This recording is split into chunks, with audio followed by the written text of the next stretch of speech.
আজকে সকাল সকাল উঠেই প্রথমে যে কাজটি করেছি সেটা হচ্ছে কিছুটা আতপ চাল ভালো করে ধুয়ে নিয়ে আগেই জলেই ভিজিয়ে রেখেছি। তো তারপরেই সবজিগুলো কেটে নিয়েছি। এখানে পটল আছে, বরবটি আছে, আর তার সাথে একটা ছোটো মতো আলু আর একটা কচু ছিল, তো সেটাও কেটেছি।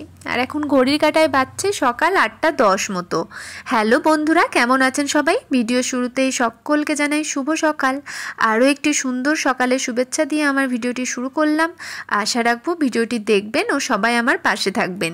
তো এখন রান্না বান্না চলছে, যেহেতু বরমশাইয়ের সকাল সকাল অফিস রয়েছে, এদিকে ঈশানবাবুরও স্কুল রয়েছে, তো রান্না বান্না করছি। আর আজকে যেহেতু ষষ্ঠী, তো তাই জন্য আমি আতপ চালটা ভিজিয়ে রেখেছি, কারণ আজকে হচ্ছে চাপড়া ষষ্ঠী। আর চাপড়া ষষ্ঠী মানে আতপ চালের চাপড়া মুখে দিতে হবে। তো সবটাই আপনাদের সাথে শেয়ার করব, তো ভিডিওটি আশা রাখবো স্কিপ না করে সবাই দেখবেন। তো সবজি হচ্ছে, রান্না হচ্ছে আজকে সোমবার যেহেতু, তো ষষ্ঠীও, ওই জন্য নিরামিষ রান্নাবান্নাই হচ্ছে। আর এদিকে ঈশানবাবু খাওয়া দাওয়া শেষে এখন বসে আর কি অপেক্ষা করছে স্কুলের গাড়ির জন্য। ঘড়ি কাটে প্রায় 9:45 মতো বাজছে। আর এদিকে কি কাণ্ডটা হয়েছে দেখুন, এদিকে রোদও হচ্ছে, আবার রোদের মাঝে বৃষ্টিও দেখা দিচ্ছে। মানে আমরা ছোটোবেলায় বলতাম ব্যাঙেদের নাকি এই সময় বিয়ে হয়, ব্যাঙেদের বিয়ে হলে রোদের মাঝেও বৃষ্টি হয়। তো খুব ছোটোতে এই কথাগুলো আর কি মনে পড়ে গেল বলে আপনাদের সাথে শেয়ার করলাম। কিন্তু বড় হয়ে বুঝতে পারলাম যে এই কথাগুলো সবাই এমনিই বলতো, কিন্তু ছোটোবেলায় না খুব বিশ্বাস করতাম, ভাবতাম যে সত্যিই বোধহয় ব্যাঙের বিয়ে হয়। তো এখন বাসন টাসনগুলো ধুয়ে নিচ্ছি।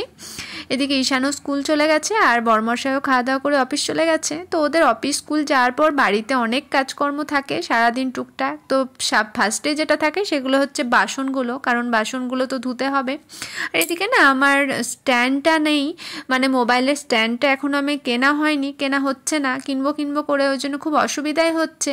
মোবাইলটাকে মানে রাখার ঠিক মতো আমি জায়গা পাচ্ছি না, ওই জন্য আপনাদের সাথে সবটা হয়তো সবসময় শেয়ার করতেও পাচ্ছি না।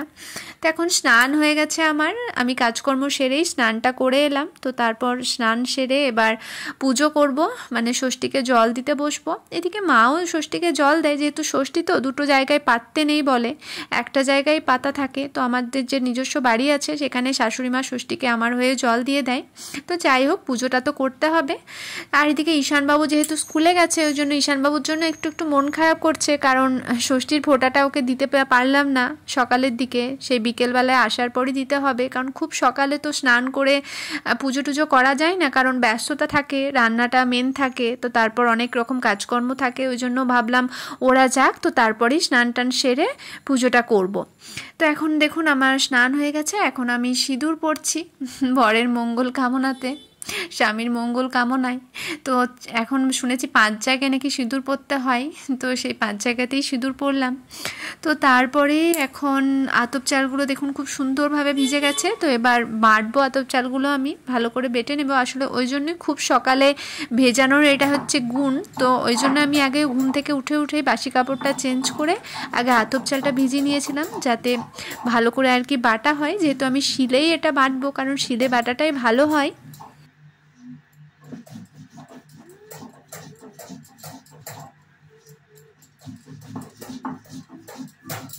আমার আতপ চালটা বাটা হয়ে গেছে, কিন্তু একটু মনে হচ্ছে জল বেশি হয়ে গেছে। এবার এটাতে আমি 1 চামচ মতো চিনি দিলাম। চিনি দিয়ে এটা এবার গ্যাসে সাদা তেলেই ভাজবো। তো সাদা তেল অল্প পরিমাণই দেবো, কারণ আতপ চালটা এই আমি প্রথম অবশ্য বাটলাম, কারণ এর আগে মাই আর কি বেটেছে। যতবার শ্বশুর বাড়িতে খেয়েছি চাপড়া ষষ্ঠীর চাপড়া, ততবার শাশুড়ি মাই আর কি করেছেন এগুলো, আমি এই ফার্স্ট টাইম করলাম। এই জন্য এই সময়গুলোতে খুব মাকে আর কি মিস করি, মানে আমার শাশুড়ি মাকে, কারণ মায়ের হাতে চাপড়াটা খেতে বেশ লাগতো, খুব ভালো লাগতো। তো ওই জন্য জলটা অতটা বুঝতে পারিনি, ওই জন্য দেখুন একটু থ্যাবড়া থ্যাবড়াই হচ্ছে। তো 7টা মতো মুখে দিতে হবে, 7টা মুখে দিয়ে তারপর ভাতটা খেতে হবে, এরমটাই আর কি নিয়ম আমাদের এই চাপড়া ষষ্ঠীতে। তো আপনাদের কার কি চাপড়া হয় সেটা কমেন্টে জানাবেন, আমার ঠিক জানা নেই। তো আমাদের তো এরমভাবেই চাপড়াটা করে থাকে। দেখুন আমার অনেকগুলো ভাজা হয়ে গেছে চাপড়া, তো বাকিগুলোও এবার আমি ভেজে নেব।